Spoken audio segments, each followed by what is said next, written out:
Good morning, good afternoon, good evening. This is Af Malhotra on Straight Talk with Af. Now, if you've been watching these shows, you will know that I have a habit of not disappointing you, and I will continue that momentum today with my guest. I have a wonderful author, a intercultural consultant, trainer, almost a pioneer in the field that this author is writing books on, speaking about. And I believe my prediction, of course, when I introduce the guest, she might think, well, that's an interesting prediction. My prediction is that the work she is doing is desperately needed in the Western world to help leaders in the West of all sorts to understand, truly understand the interrelationship between cultural differences, nuances, strengths, differentiation in regard to diversity, equity, and inclusion. And you all know DEI is a big part of my life, as well as Straight Talk. So without further ado, I'd like to welcome the brilliant, jubilant, energetic Aarti Kelshikar to the show. Aarti, welcome to Straight Talk with Af. Thank you, Af. Lovely to be here. I've been seeing some of your podcasts and, watching, hearing some of the speakers you've had. And I think you're doing some great work and I feel privileged to be here. Yeah, likewise, feelings are totally mutual. And so I have so much to discuss with you. I'm going to go right into it, but I must tell our listeners that you have two very important books. One you released in 2018-ish, How India Works. A brilliant read, an excellent read, super relevant even today.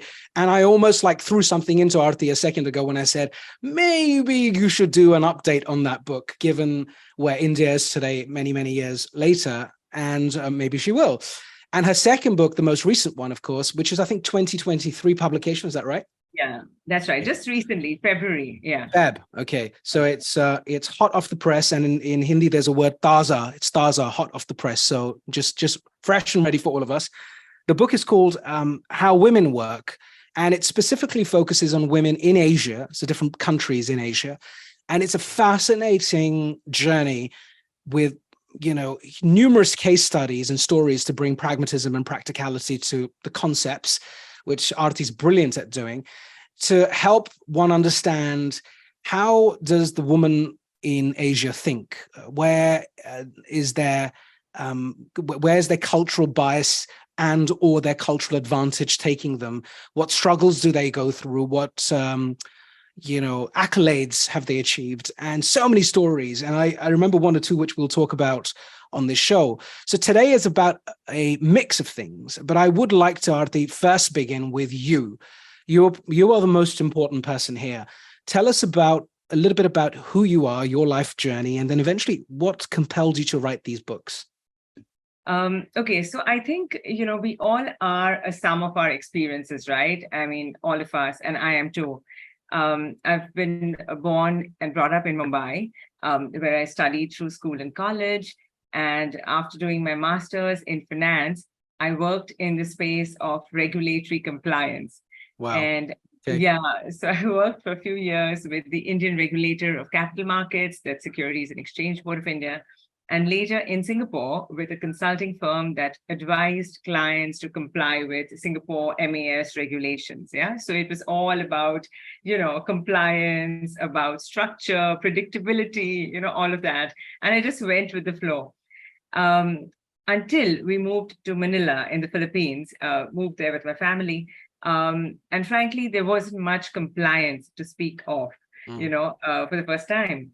And, here I was in a strange land and, with a young kid, and I had to do some serious thinking in terms of what did I want to do next, right? And, we had visa issues, there were a lot of complexities.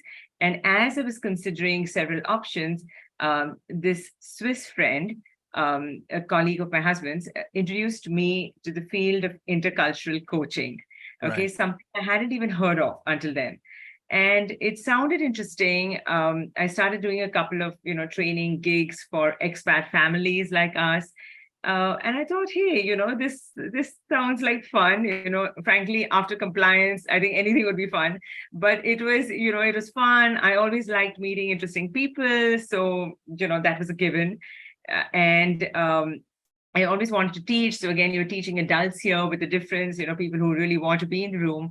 And I read a lot. I got certified in the space of cultural intelligence. And before I knew it, I was conducting, day-long workshops and training sessions for senior executives working in multinationals. And these were diverse people, different cultures, and it was super interesting, in a word. So I did that for some years, and then we moved back to India some years ago. And our daughter was studied in the, in an international school, and we had a lot of expatriate friends, and they would ask me questions about India in terms of, why do Indians do this? Why do they say yes and not deliver? Things like that. And here we were repatriating after 12 years in Southeast Asia with our own struggles and our own issues. And I said to myself, surely there is a resource, surely there's a book on stuff like this. Because I'd come across books like Working with the Germans, Working with the Brits, and I hadn't seen one in India. And as I looked around, there didn't seem to be anything. And I thought, okay, why don't I give that a shot, and try and write that book? Had I done anything like that? Absolutely no. But I always wanted to write. I always wanted to do journalism, and that's a whole other discussion story. So I said, what's the downside, right? I mean, let me give it a shot. I've lived life as an expat. I have the training, the cultural training, and the exposure and the lens. Yeah. So, what's there to lose? And it was just a fabulous journey, because I spoke to a lot of people. I spoke to Indians who had repatriated like us. I'd spoken to a lot of expats who were, working and living in India. And, I worked on that book. And that's how India Works came into being in 2018. And and that's, so it was just interesting in terms of how this pivot, from compliance to culture, led me to write one book and then another, and here we are. Wow. Tell me a little bit about, if you wouldn't mind, tell me a little bit about, I'm going to go back to you. So you said you grew up in Mumbai, and you have a family, you mentioned you have a child, and a little bit about your early years. And I asked you the question with intent, because what I've found over 110 episodes that I've done of this show, that the personal story and the early years has a lot to do with the later years, mid or later years. We don't want to worry about our age at this point. So let's call it mid years. Yeah. And, whether you write, you sort of find your space somehow, be it accidental or, if you believe in some form of destiny, then it was meant to be. How was your environment when you were younger? How were you brought up? What sort of family did you come from? Tell us a little bit more about that, so we can get color as to why you think the way you think, and why you speak the way you speak, and why you have these visions and ideas as you do. I think in terms of writing, I didn't really think about it, but I always liked reading. And as a college friend told me years and years later that, Aarti, there was always an author in you. So that was surprising to me, because all I did at best was write long messages, almost stories in cards to friends. I loved writing, but I didn't really do too much beyond that, to be frank. So, but I grew up in, South Bombay. I mean, if you're familiar with, the city, and grew up in a very cocooned environment.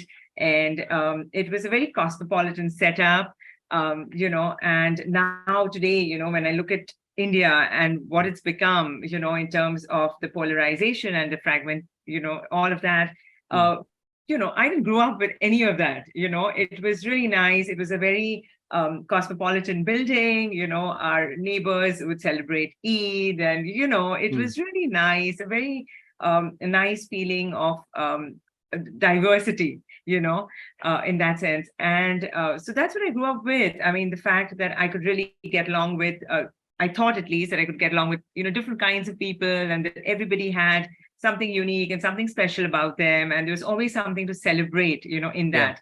Yeah. So I think that's the space that I came from. And my dad was a lawyer, a corporate lawyer, and he really loved chatting with people, and he loved stories. And I think that's where I get some of my interest in other people's stories and journeys from. So I think that's a little bit about me. So now if I have to connect the dots, I kind of think that um, that interest in understanding a little bit more about another culture. And in Yeah. India we have so many cultures anyway, right? Right. So Right. probably it stemmed a little bit from there, but that time one didn't really have the wherewithal to kind of go and ask about ask different questions about values and beliefs and stuff like that, right? Yeah. But here I am now, I'm equipped to do some of that and to have some of those conversations and put them in a more structured framework, if you will. So perhaps some of that came from there. And frankly, I don't know why I did a master's in finance, because it was clearly not my thing. And, Yeah. I just, as I said, I just went with the flow without thinking too much and did what I thought was the right thing to do.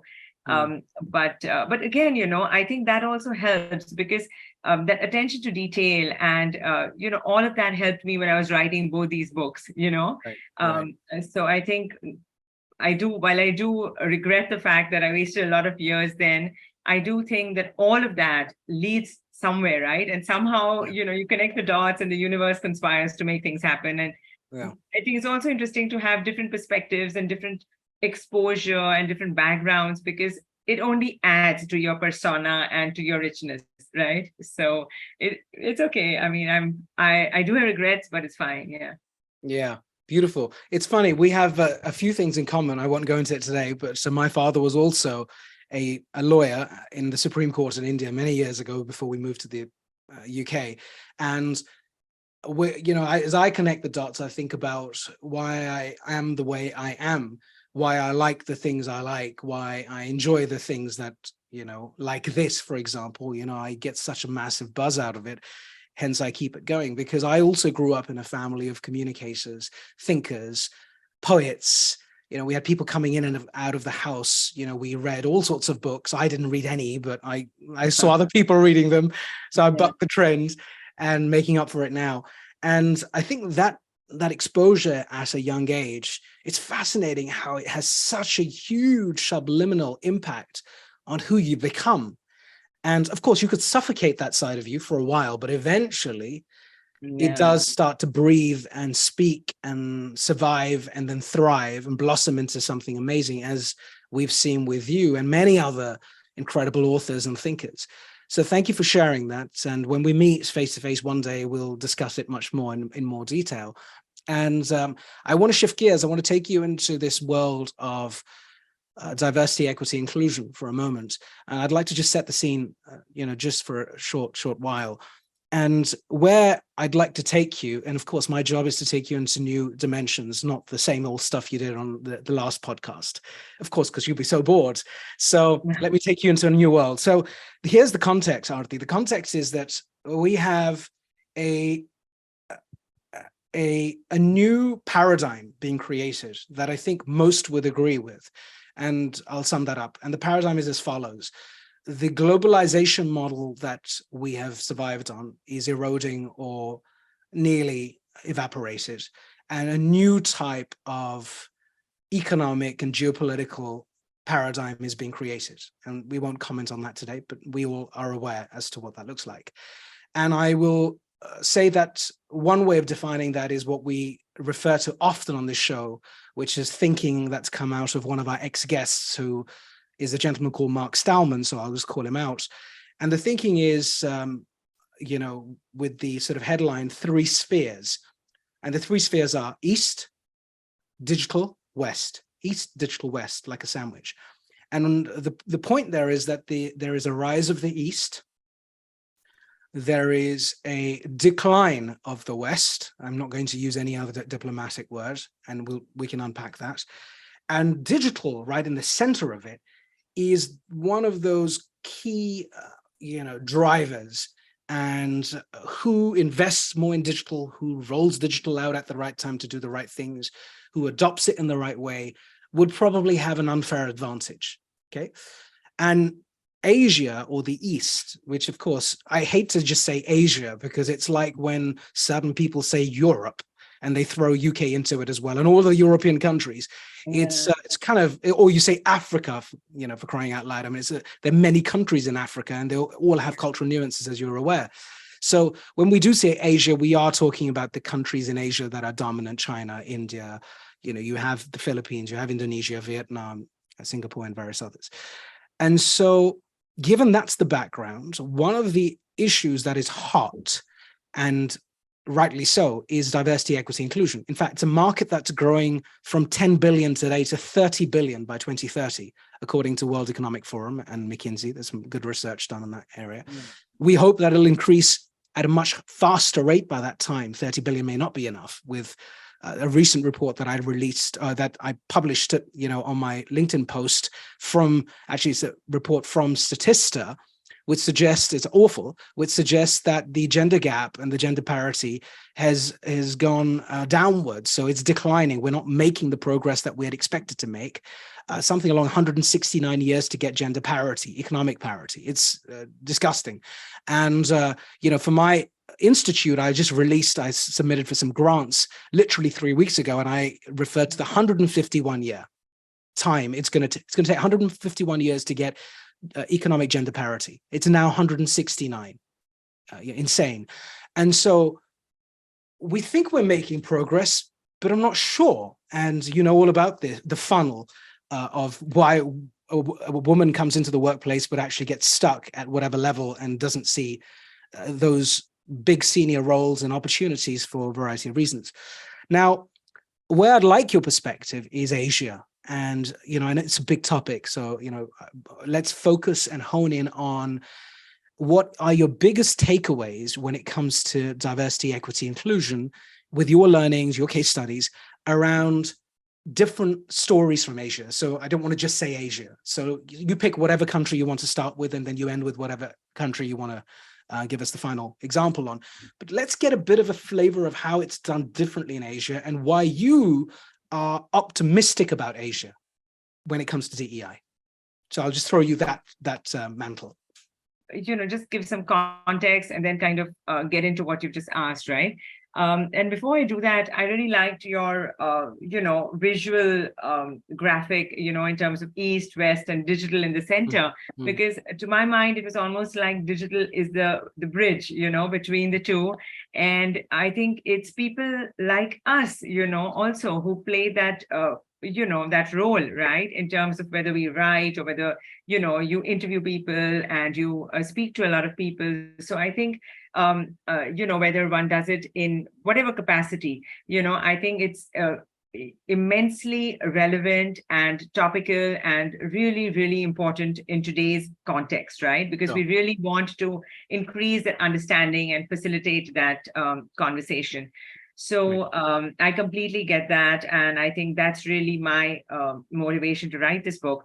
Other than the fact that, again, in terms of, you mentioned a while ago in terms of having a lot of Western, I don't know, you said something about having, more Western ideas on diversity or something to that effect. And that's an interesting point again, because, I remember when I was at Kinokuniya, which is Singapore's flagship bookstore, and some years ago, and I was looking at browsing through books in the management and the leadership section, and I saw there were a lot of books written on women leadership, on women empowerment, but they were all written by Western authors, largely women again. And that's when, something just clicked. And I said, oh my God, we have all this stuff on, Asian women and Asian leaders and all of that, but there is nothing through an Asian lens. And, right. There are memoirs and there are biographies and all of that, but really nothing, in terms of a collective discourse, and that's when I felt that, we need to move away from the Western template and narrative and, have something that's more Asian. We need to hear more Asian voices, Asian stories, because the Asian nuances are different. The reality and the complexity is very, very different, right? So I think that's the broad context, and I think I haven't looked at this as an HR project because I'm not an HR person, but I've Sure. looked at it more through a cultural lens, which is the one common bridge perhaps between, across both books, right? Mm, mm. And I think my intention was to celebrate, how women work, lead, succeed, despite the socio-cultural conditioning and nuances, right? So one is a celebratory kind of a thing, and the other is to enable learnings, if any, and an appreciation amongst women and men, Right. in terms of understanding what are some of the softer aspects, which are the tougher aspects, according to me, but they haven't really been fleshed out as much. Mm, Okay, so that's in terms of context. And now coming into your question, in terms of okay, so I looked now. Asia, as you said, is a very broad term, so I had to kind of hone into few countries, right, to be able to do justice to this. So I looked at India, Singapore, the Philippines, China, Japan, and Thailand. And I thought these six countries were large enough, interesting enough, and different enough from each other to warrant, some sort of interesting insight, yeah, right. and Right. comparisons, perhaps, Mm, yeah. So for me, the one the outlier or the surprise really was Japan, because I mean, I've been to Japan and I'm fascinated by that country. And, it's really a mix of old and new. And, but to see where Japan lies on that whole spectrum of women empowerment is, in a word, shocking. And one of the reasons I spoke to a lot of people actually, from Japan. And from what I understood, one of the reasons is because Japan apparently came late to the diversity party. So I think in the 70s and 80s, the UN had, come out with a lot of initiatives on gender empowerment or equality or what have you, right? mm, Even if it was on paper. mm. But the Japanese government or the institutions didn't really think that it was necessary or applicable to Japan. And by the time they realized the relevance, Mm, um, a lot of time had really gone by.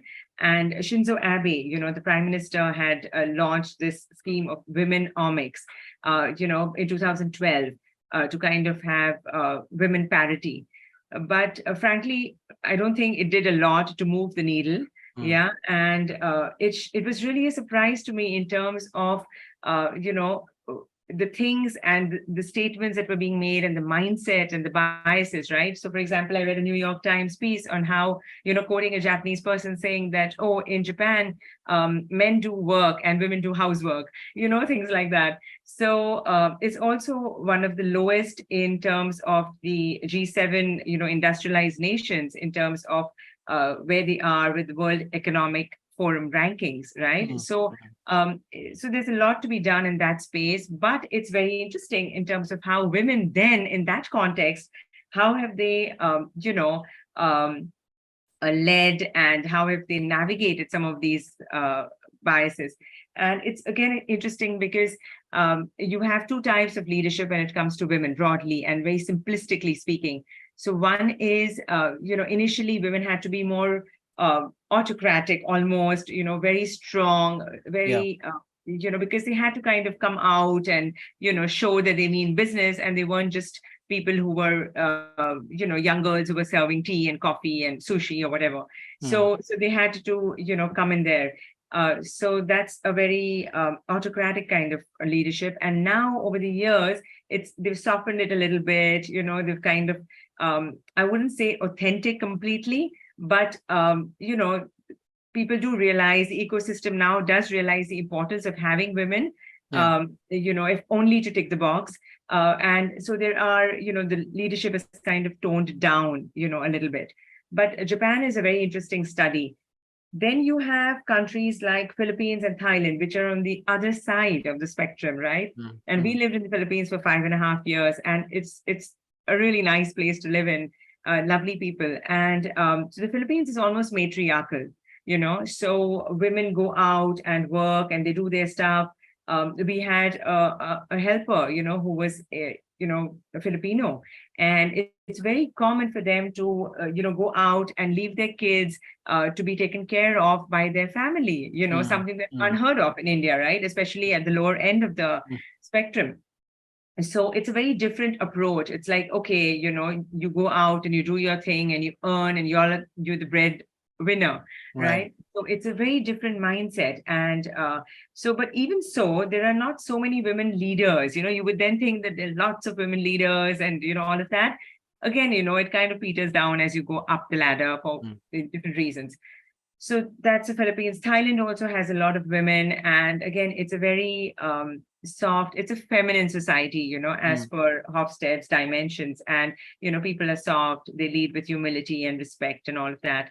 And then you have China, where, under Mao, he made this proclamation and said that women hold up half the sky in order to get more women into the workforce, during the Cultural Revolution.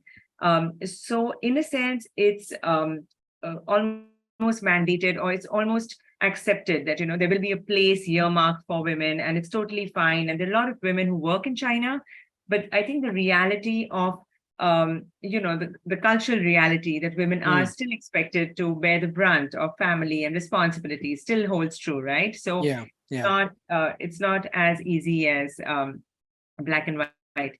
And then, of course, then you have Singapore also, which is very, on one level, it's made a lot of progress. And, when you scratch the surface, you do see instances of gender disparity, etc. And then, of course, India, which is a whole other ballgame, and you probably need 5 books for that. But, so it's all of this. But the interesting thing that I found, and I don't know if I'm digressing here, but I do think it's interesting, is, how I came up with the subtitle. The subtitle in my book is Fitting In and Standing Out in Asia, which is something that, fitting in and standing out. Yeah. Okay. Correct, in Asia. And I thought and that really came about very organically because, I didn't think of it like that. But as I spoke to people, I realized a couple of things that, because of the cultural nuances in Asia, and because of the collectivism, right? The fact that a lot of countries, and I know that's something that you talk about, right? Because of that, it becomes, Asia becomes a little more unique than the West, right? I mean, we have nuances and, there are loads of things there, but this makes it interesting and a little different.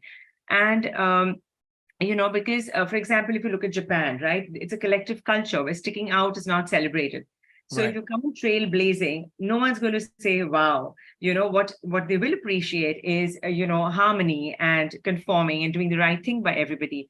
And in a sense, and somebody told me this, that, women, if they come in and if they want to do a lot of, trailblazing things, etc., it's really hard because it's like they can make an omelet without breaking eggs, and that's the analogy, right, with Japan. Then you have Singapore, which is again a very staid and sober kind of a society. And again, people don't want to stand out. There's a strong sense of don't rock the boat, don't disrupt too much, don't make too much noise, don't offend people. Then you have Thailand, which is again very collective, and it's got this whole a very deferential kind of an ecosystem. So in all of these countries, I found it fascinating that the cultural nuances and the environment didn't really lend women to come out, and really make waves or make a big, a bold splash and say, hey, we're going to change the world and we're rock stars, even if they were, So they almost had to comply with this unwritten rule, which was, you fit in, you look at the cultural code, you see what it's all about. And after you've established yourself, after you've made, after you've been trusted and respected a little bit, that's when you come and do whatever you want to do, and that's where you make your mark. So the interesting thing is the word "and," right? Because someone told me, oh, why didn't you say fitting in yet standing out? But that's obvious. I just thought that it was almost seamless, you know, you don't know when the gear shifts, you know. Right. So, Right. so that was a very interesting one. And then, of course, there were a lot of insights on how they lead, you know, and I'm happy to go Yeah, with that. yeah. I wanted to take you back for a second. That's really, really powerful insights. Tell me a little bit more about the home life. And so I think you touched briefly on, you know, on the nuances around that. So what are the expectations, generally speaking, of these women when it comes to home life?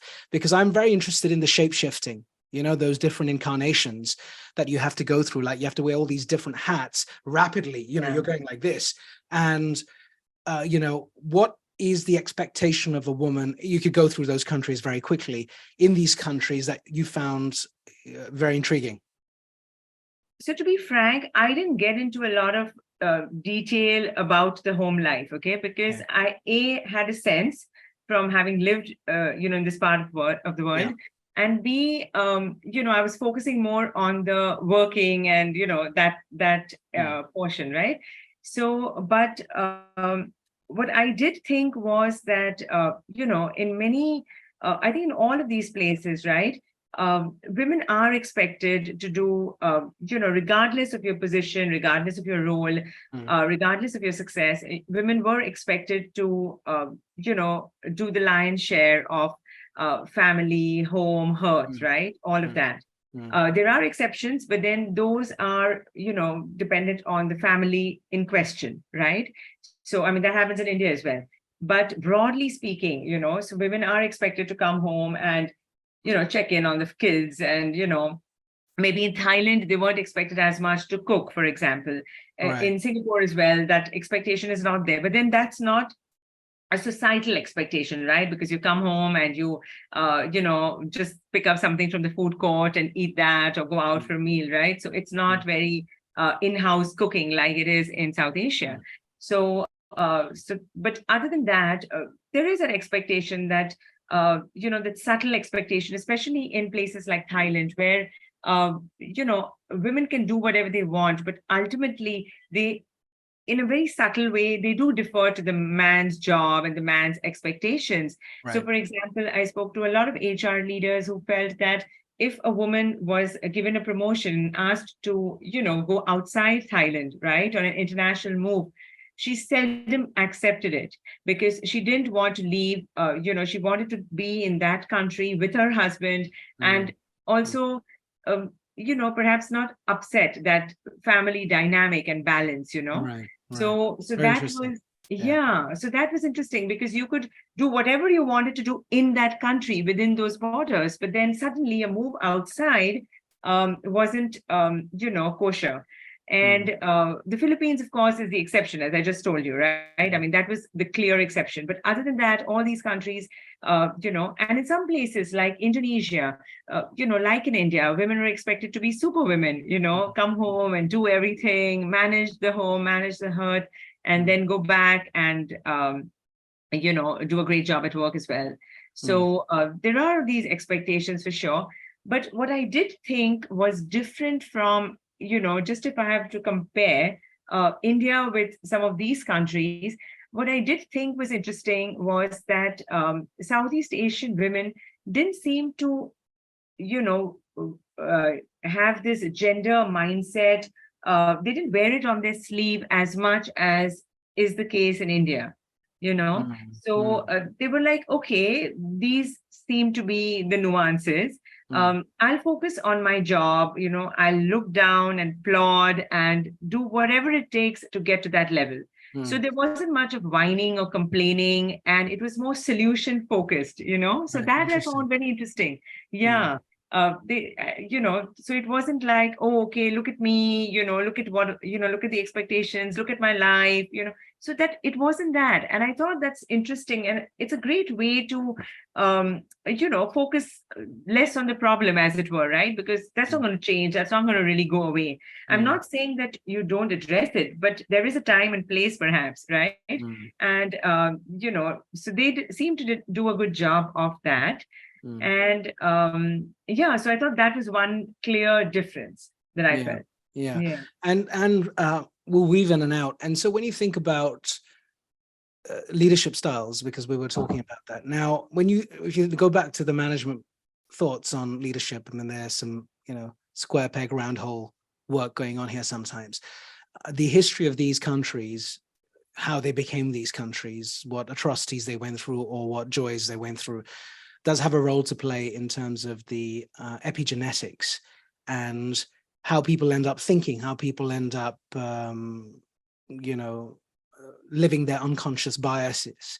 Yeah, And now we know all about it, of course, and so everything's changed, but of course that's been there for a long time. Do you think that leadership models, and I'll give you time to comment, do you think the leadership models of Asia are unique to Asia? I'm talking about to here and now today, and then we can talk about what it was thousands of years ago. And or is it just a augmentation of what the West has been espousing and promoting for the last 50 or 70 years, and all of the books you can think of and I can think of that we were fed in all the courses that we did, and we continue to be fed?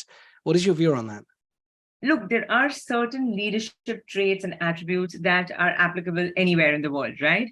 Whether it's to be result oriented or to be strategic or, get people on board your ship and, those kinds of things. Sure. That said, I think Asia is a completely different ballpark, and within Asia as well, all of these countries have very different requirements and expectations, and that impacts the way men lead and the way women lead.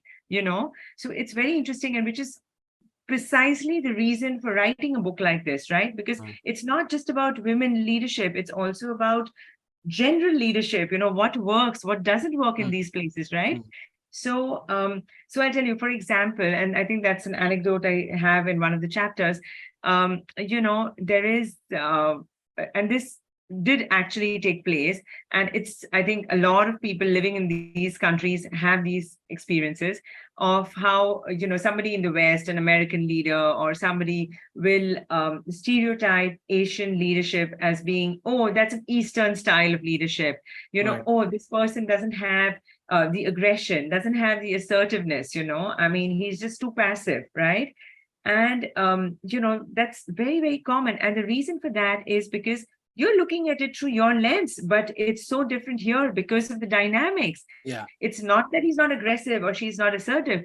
It's just that the ecosystem is so different that you can't do it any other way, So and you have all these nuances of harmony and humility and loss of face and the importance of face and all of that. So ambition looks different, aggression looks different, right? So I think it's very important for Western audiences to understand and appreciate that leadership, ambition, aggression looks different in Asia, right?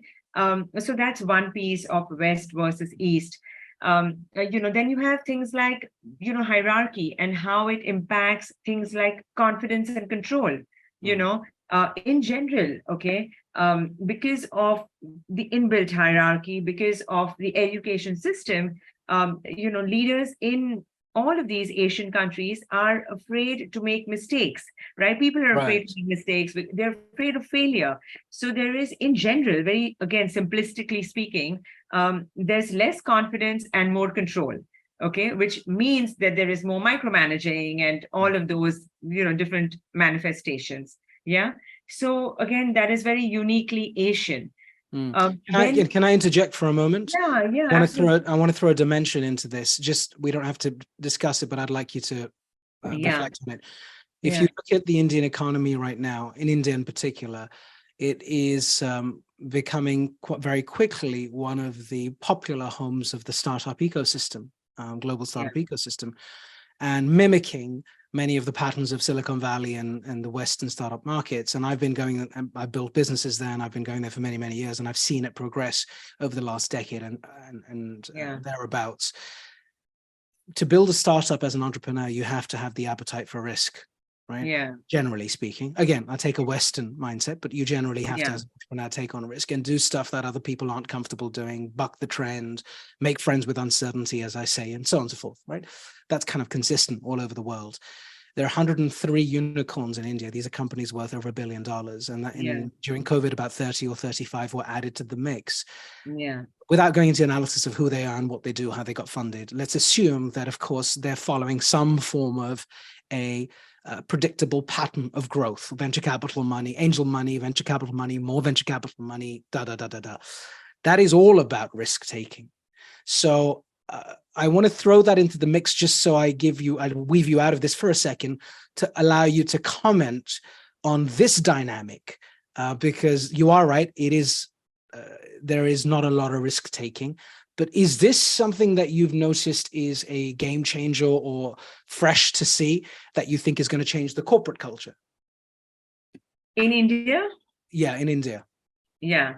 Again, that's a great question, because now India is different from all of these other countries in one dimension, which is its appetite for ambiguity. Right. Okay. Right. So I think that's the difference, because like Singapore, for example, it's a very black and white, culture, right? I mean, does this work? Yes. Will this work? No. I mean, there is no room for, for any sort of midway, creativity or midway, working around, right? Right. India is on the, and I think that's something that's worked very well for India in terms of being able to be, mastering the VUCA world.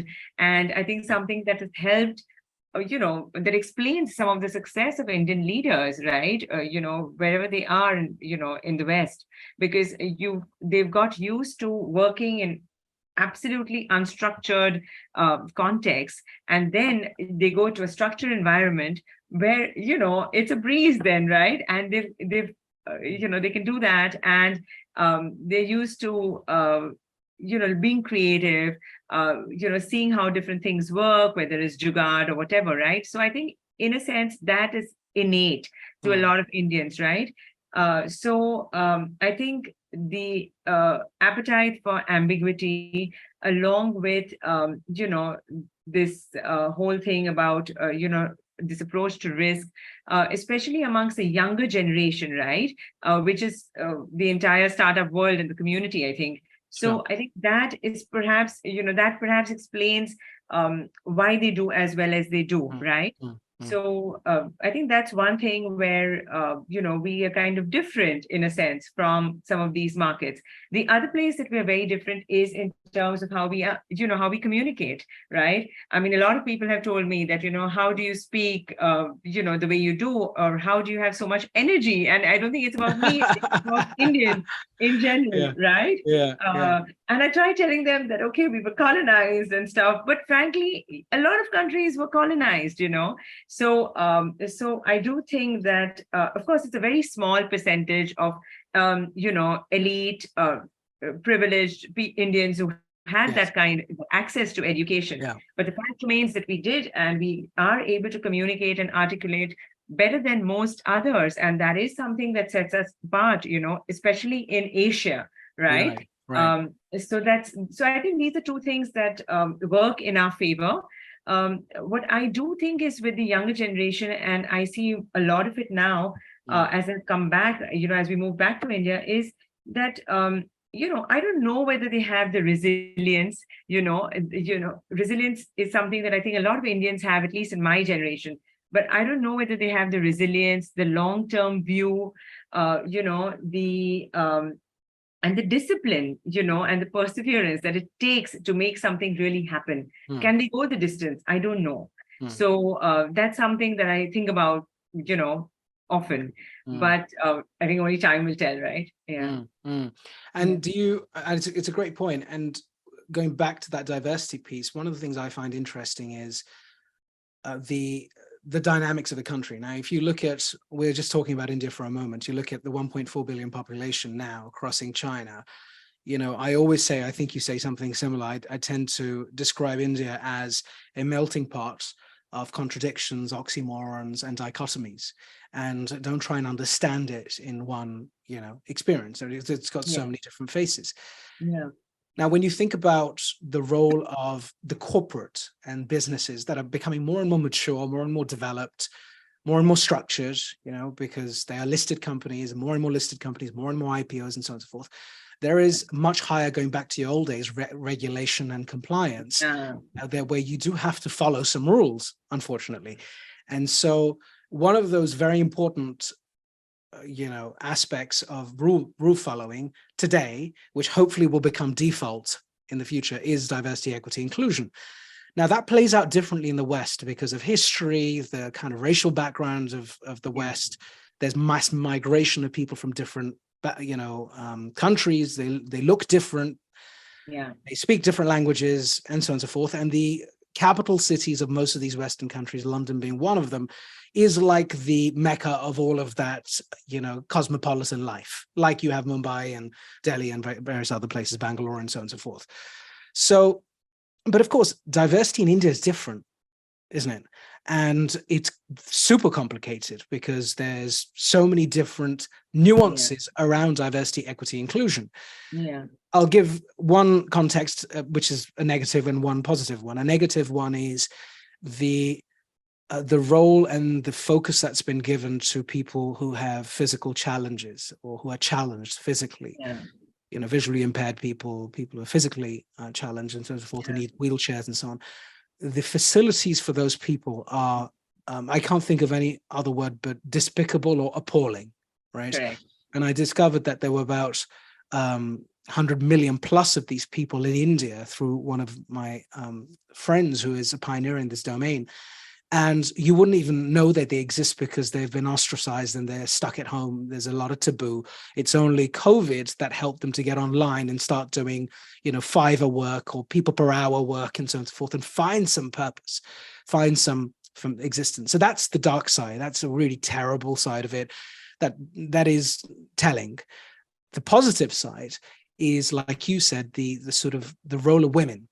And women, whilst there's a tough side, women are the epicenter of everything, really, in all parts of India, north, south, east, west, anywhere you look.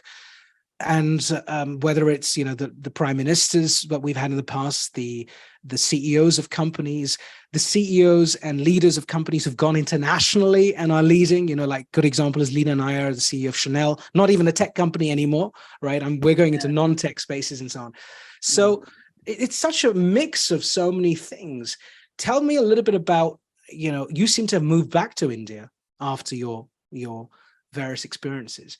And I will ask you a little bit about that in a moment.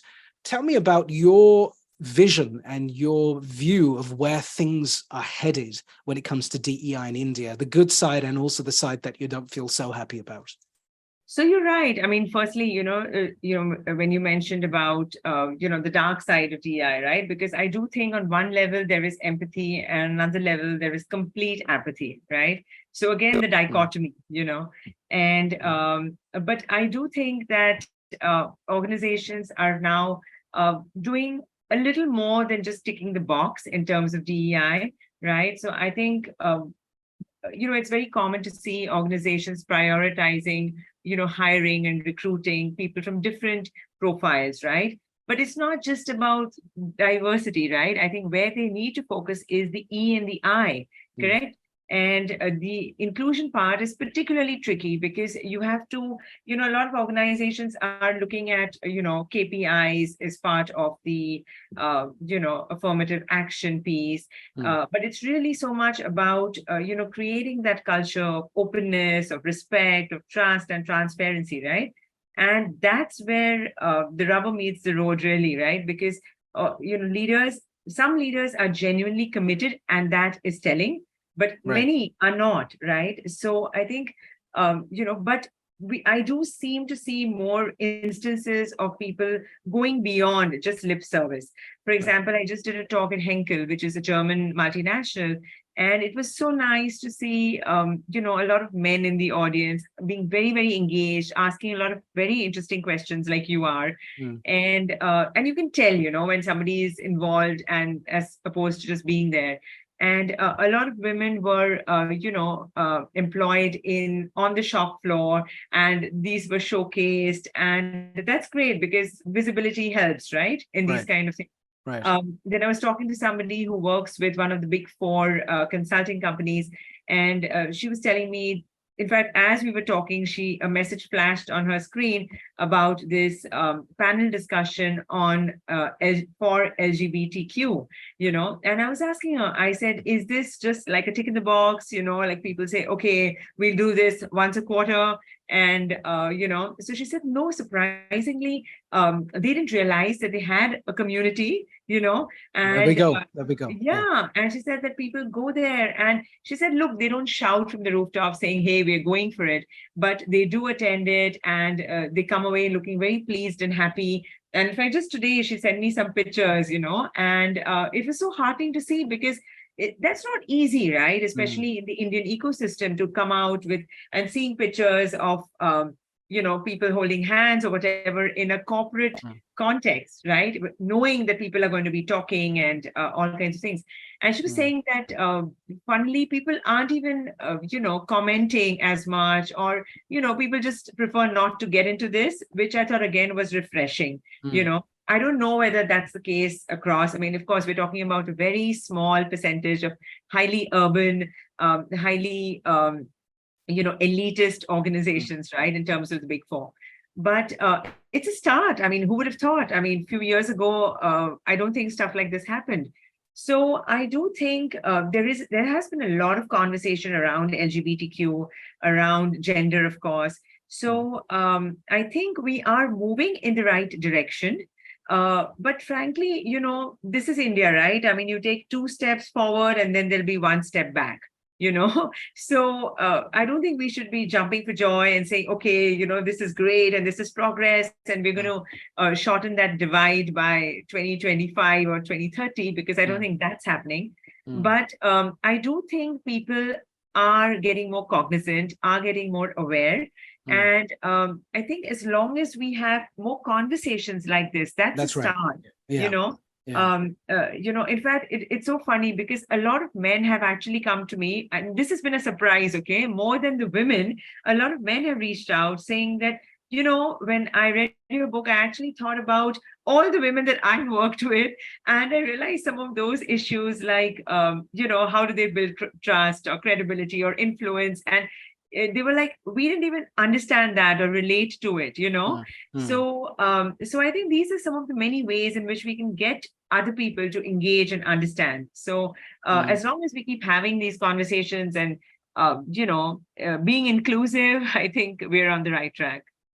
What would you say to someone in the West, a Western leader, doesn't matter if it's a man or a woman, who's trying their best to be good with DEI, and they have a huge operation in India, or any other part of Asia? You can pick whatever you want, but let's say India for now. What advice would you give them in terms of making outcomes happen, making the results really happen, whenever it may be, whatever time frame? Yeah, so I think, for a Western leader to come in, okay, DEI, moving the needle on DEI is a big ask, okay? So at least you're honest. At least you're honest. I like that.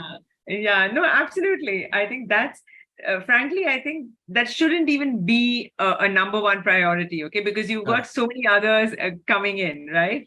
I think the first thing is to park your notions about India, just park them where, in your city or in your country, because if not, you'll not survive here. Okay. Forget, let alone thrive. So I think come in here with a fresh, open mind, regardless of what you've read in the media or otherwise, right? And, I think, okay, maybe I'm biased because I'm in that space, but I think a level of intercultural coaching, whether it's through a mentor, a coach, or just reading some books, is very, very helpful, because it helps you to get up to speed on a lot of these aspects. It helps you to have realistic expectations, right? And understand what could work, what won't work, things like that. So I think that's really key to success as well.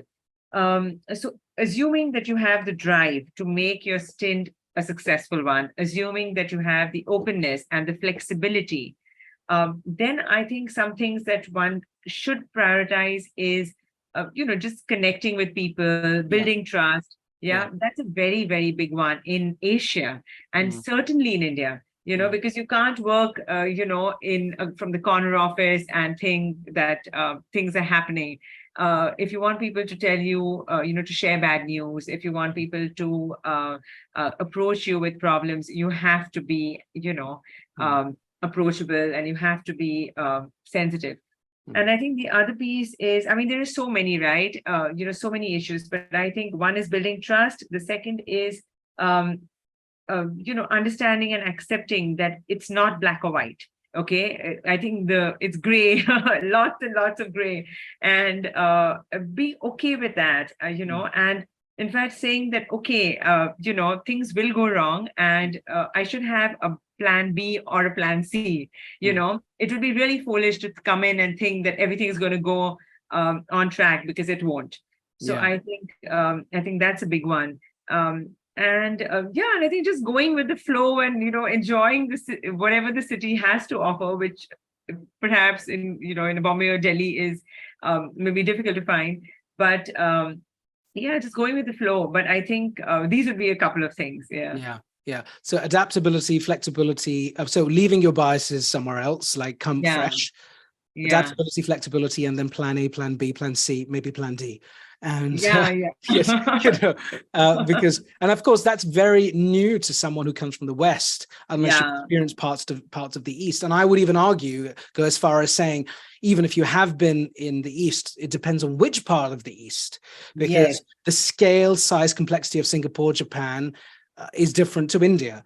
The culture of India is different to China, although they're similar in size, but they're different. Their origins and history is different. I think that's the one big thing I'd like to say, and hopefully you'll support me, to anyone who's watching this, who is getting familiar with markets like Asia. Don't just, use the same brush to look at all of Asia.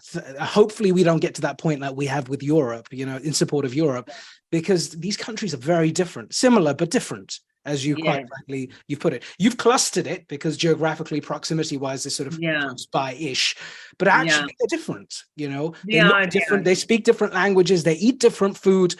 They're very distinct. They happen to be at one part of the world. The continent is someone defined that's the continent, but actually, there could quite well be a very close similarity between one of these countries and some country somewhere else in another continent. Who knows? Right? Absolutely. And that's the question actually I'm often asked. So that's important. We're running out of time, but a quick thought experiment with you, because you and I can probably talk for hours. So one of the things that worries me, and I'm sure it worries you because you have a child as well, is this whole area of this I would almost call it the new pandemic, which is mental health. And the World Health Organization has released repeated reports, and recently, I think 2022 was the last report, with worrying statistics in it, some of which are, and I'll share them, 1 in 6 adults, it's a global number, 1 in 6 adults are clinically depressed that we know of. And that's a tough one to discover through any form of survey or census in Eastern markets, because God forbid anyone's going to tell you that. And the second one, which is even more scary, is that 1 in 3 teenage girls are clinically depressed, and they believe these numbers are only going to increase. I mean, it's going to be as bad as cancer, which is going to end up being 1 in 2. What do we do about this pandemic? And, all of the issues aside, this is a serious problem for us, because it's going to destroy everything you and I are talking about. Is based on huge assumptions that everything is going to be the same and it's just going to progress incrementally or exponentially. Young people are the future of our dreams. They are going to create these visions, not you and I, well, for a little bit, and then, we'll run out of steam. What do we need to do with this problem, and how are you, firstly, commenting on the problem?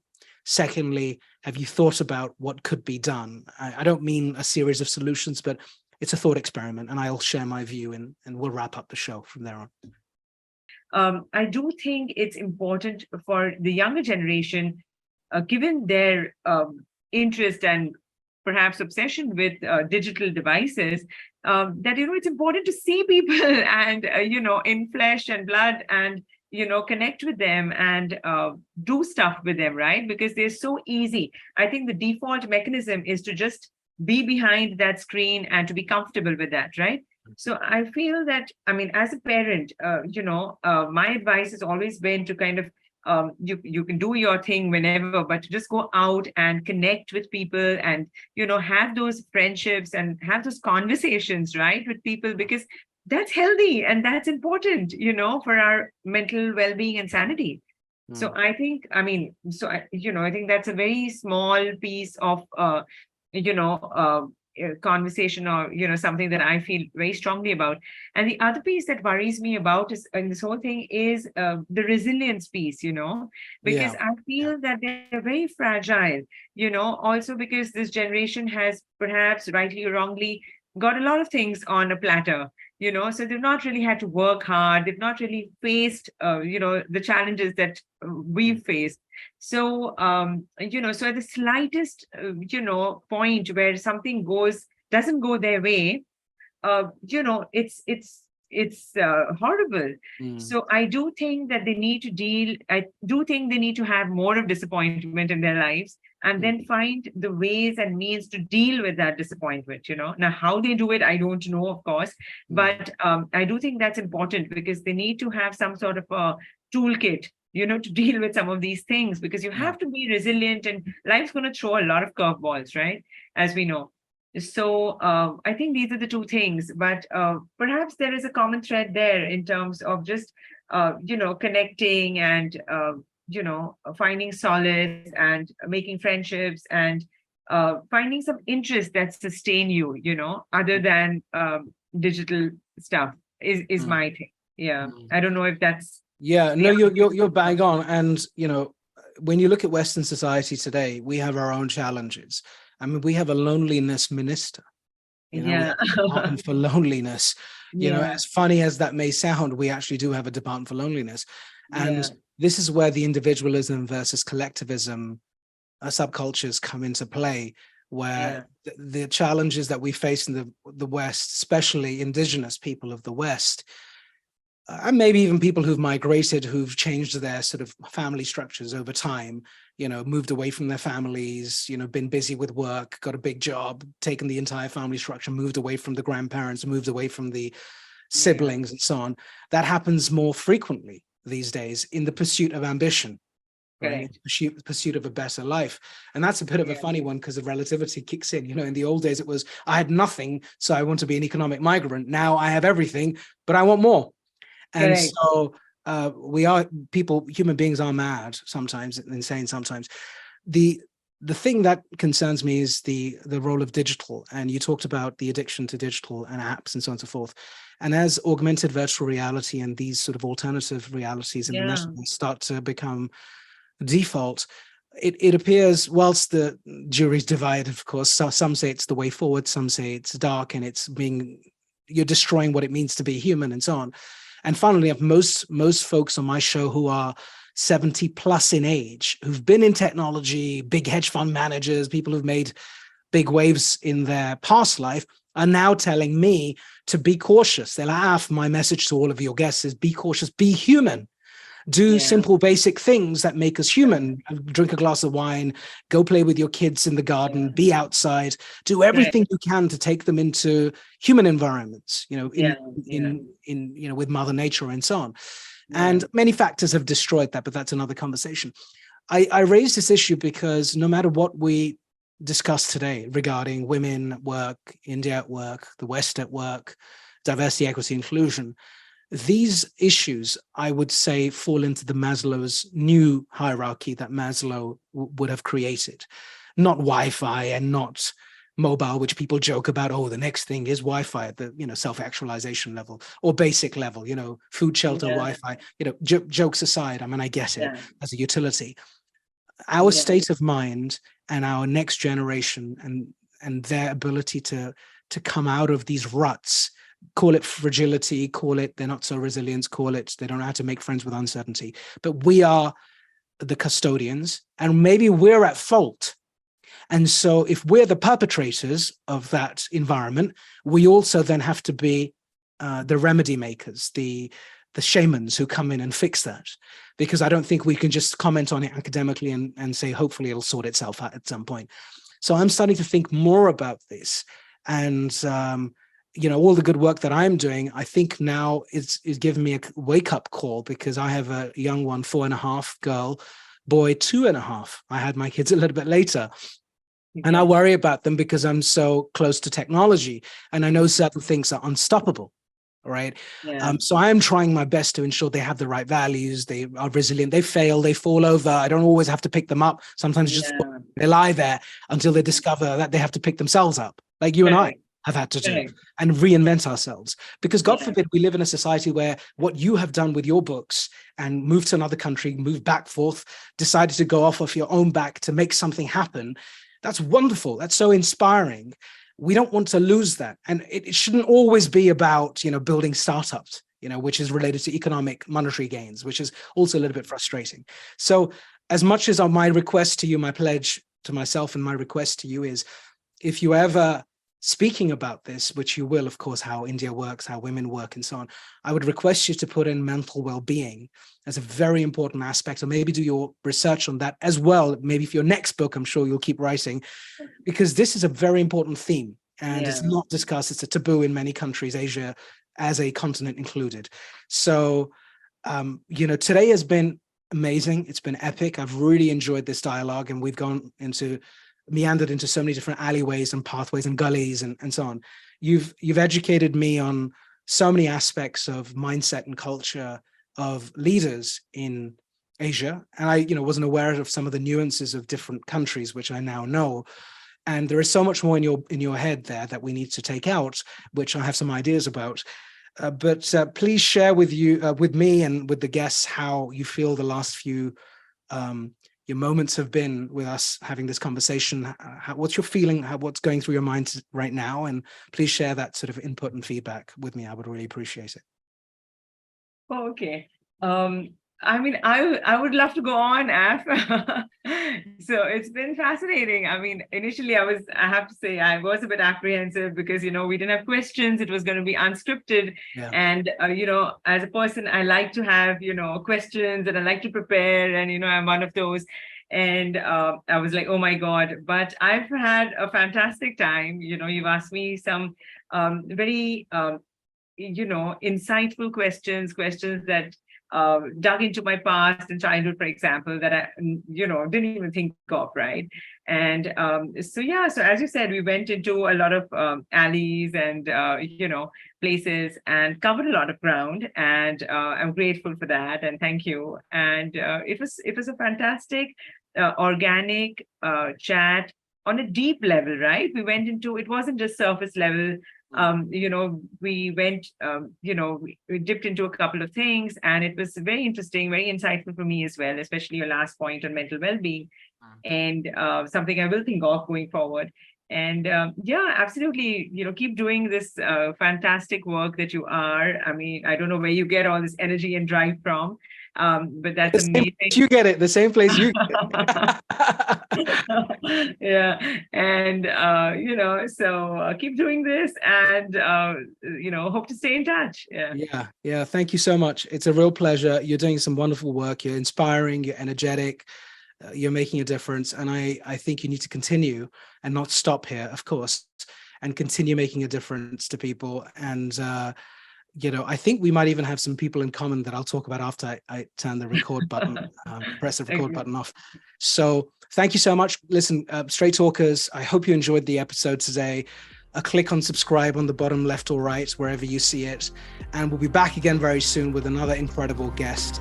I will sign off. This is Af Malhotra at Straight Talk with Af. And I want to say thank you again to Aarti Kelshikar, who is a wonderful author, thinker, and leader in her own right. Be well. Take care. Thank you.